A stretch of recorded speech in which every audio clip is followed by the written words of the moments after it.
Ayan, okay guys, no? Meron tayong gagawin na B35 bass amplifier. Saksak natin. Bali, pag inon natin siya, ugong lang siya, oh.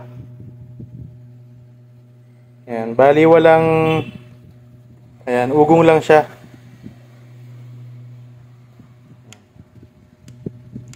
Pag nilagyan mo ng mic, walang tunog to. Ayan. Input. Baklasin natin. Ano bang problema nito? Ayun, ito ang laman. Ito yung laman ng amplifier. Ayan, parang alam ko na ang sira nito mga idol, ah. Ito yung kanyang amplifier. Ayan. Tatanggalin natin to. Ito kasi yung sira niyan. Ito.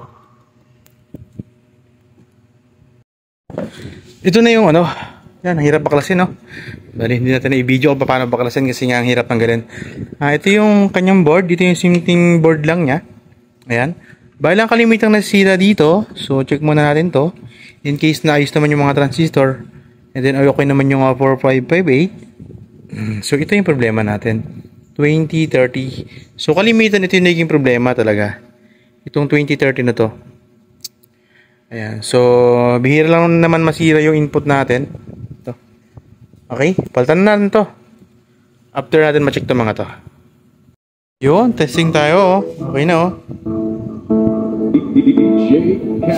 Ayan. Bali na kabitan natin. Yan. Tumuturog na. Kanina puro ugong lang yan.